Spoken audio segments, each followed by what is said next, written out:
Mind you, sa mga ating mga manonood, Work Oster Force, they're aiming for a 2-0 finish dito. That's right. Kasi gusto nilang matapos tong araw na to na nandun pa rin sila kung nasan sila ngayon sa Group A, ang upper brackets.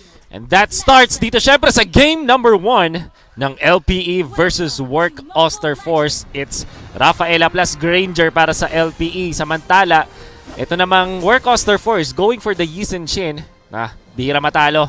Actually, Yes. hindi pa natatalo. Pati na rin sa back siya ni Unravel na pinapabilisan nila ang pagja-jungle ngayon ni Chu. Samantala LPE, ang kanilang approach, mid-clear muna papunta doon sa Lito Wanderer. Oh, yes. And I like that Work Oster Force na hindi nila lang pinilit i-contest na mag-clear muna si Chu kasi mas mabilis talaga na makapag-clear yung LPE with the Void Crystal. Tapos may Rafaela power in the Light of Retribution could definitely put slow din. So baka mas mahirapan pa na mag-scale yung kanilang YSS. And meanwhile, on the bottom lane, Ryota just doing Benedetta things.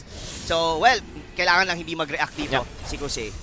Hindi nila gustong ibigay talaga yung advantage sa Farsa. And interestingly, gold lane Benedetta ni Ryota tapos si Jake the Dog ay nandoon sa EXP lane. Usually kasi si Jake the Dog ang gold laner para sa side ng LPE. Yun nga, medyo nagkaroon ng ng mga switcheroo sa mga natin, sa mga side lane and sa mga roles din dito for LPE. Kung isipin mo si Yako, 3 role na nagawa niya, di ba? Parang ilan lang yung mga naging laro niya pero ang dami niya nang nagawa agad in terms of role. Nag-jungler na siya, nag-side lane siya yesterday sa Omega, tapos ngayon siya naman yung pinaka-post 5 or rather the tank for LPE. Parang no? Everyday, iba-iba. Oo, yung ginagamit.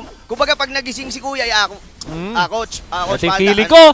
At mukhang binubuli niya dito si RTZ, forcing yung flicker. Tinamaan pa rin ng isa pang atake pero hindi na mamamatay doon si RTZ. That means na mapapauwi ang Lunox on time para sa ating first turtle of the game. Unravel, nag-scout na nga.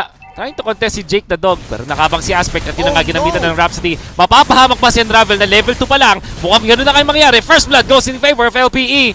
And 3 RTZ, masyado ng late para pigilan. At ngayon, turtle control talaga para sa side ng LPE. Ang ganda nung pag-anticipate doon ng LPE, no? Alam nila na re-responde si Unravel given na napoke nga nila dito si RTZ. And from there, inabangan nila Aspect and na-pick off nila. That's one of the reason kung bakit uncontested yung pinakaunang turtle. Yeah. Advantage agad para sa LPE. Ngayon naman si Trim Martizi.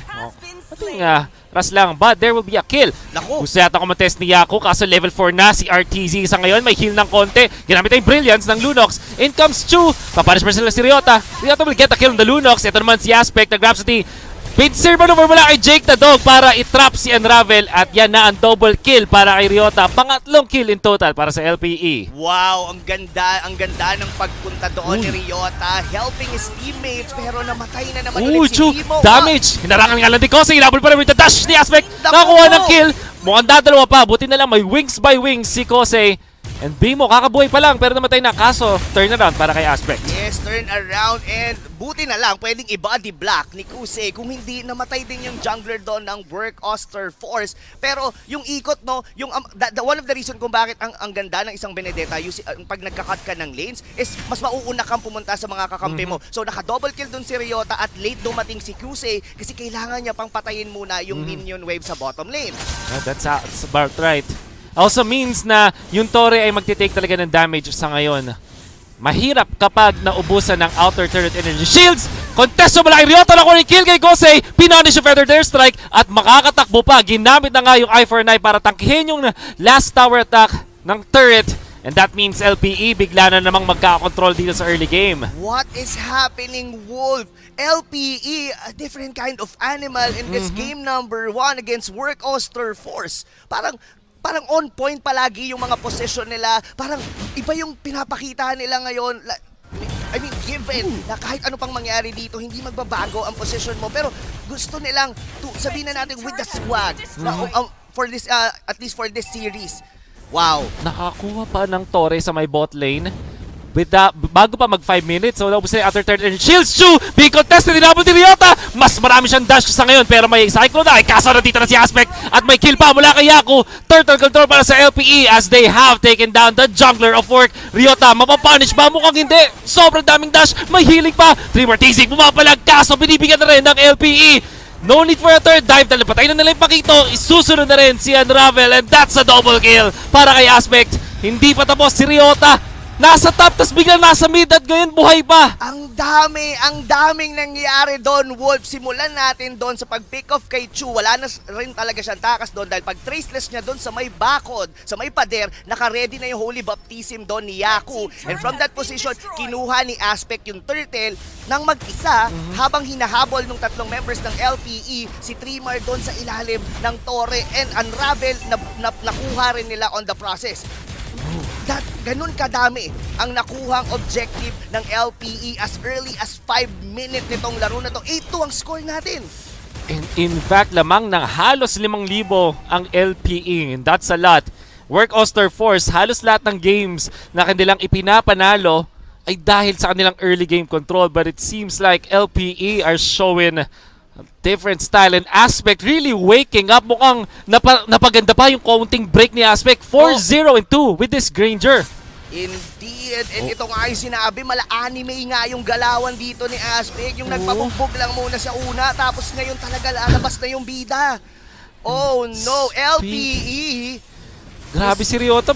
Imagine mo, Dinudominate. mala-anime din mo, mala point guard. Oo, mala point guard talaga. Kumbaga, Hall of Fame, di ba? Oo. Shoutout kay Kobe. Ay, oo. Pero alam mo Wolf, gusto ko lang sabihin, hindi pa rin naman to natatapos for Work Oster Force. They have this advantage with their mages na kaya nilang i-hold yung mga lanes given that they have this Farsa, they still have this Lunox na pwedeng mag-go all in with the damage. Pero ito pinapasok yung dalawang members ng Work. Blade of Despair para kay Aspect naman yung damage. Pero ang talagang nakuha ng kill ay si Ryota.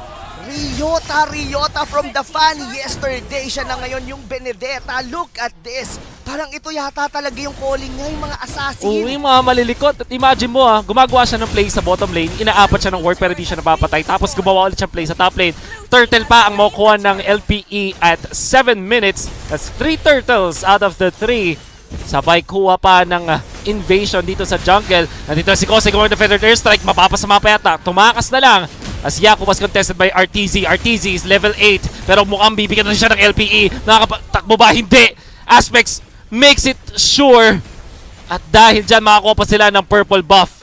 Anong nangyari, Wolf? Anong nangyari sa LPE? Sobrang ganda naman yata ng gising nila ngayon. And Oo nga. this is not what I'm expecting. Alam ko, napapalag sila pero not as dominating as nakikita natin ngayon.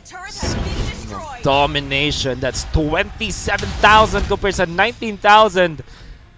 Matagal pa ang first lord ng ating laban but LPE are looking relentless. Naubos na ang outer turrets ng Work Oster Force.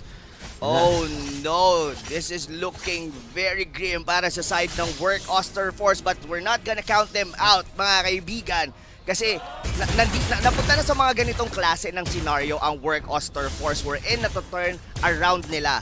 But they have to be careful, especially malapit nang mag-respawn yung Lord. That's right. Most likely, baka ibigay na muna nila tong unang Lord na to as they don't have the capabilities or rather the items para sumabay sa early lead na nakuha ng LPE.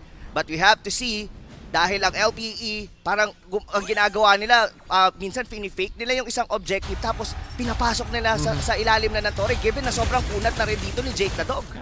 And even Aspect, nakakatakot na rin dahil meron na siyang Athena's Shield. Do take note, wow. sa Work Oster Force, majority na kanilang damage ay nanggagaling sa magic.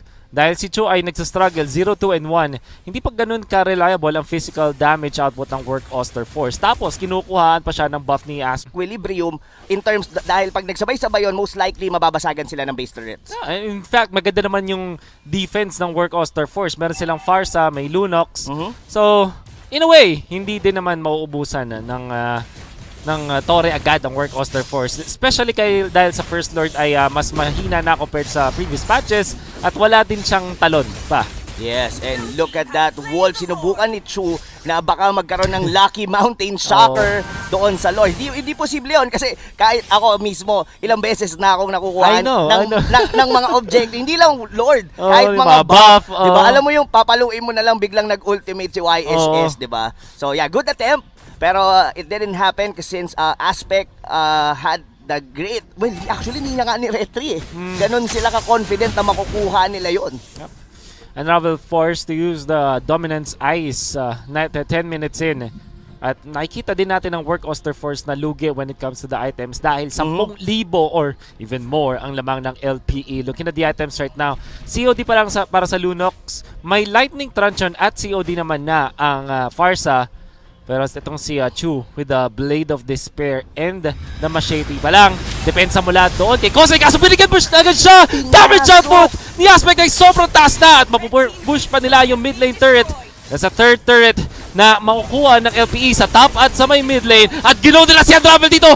Oh my goodness! Damage output mula din kay Ryota ay masakit na. Shutdown finally. Pero yung Berets, yun ang inuna ng LPE. That's game 1 going in favor of LPE. Wow! Wow, Wolf! LPE dominated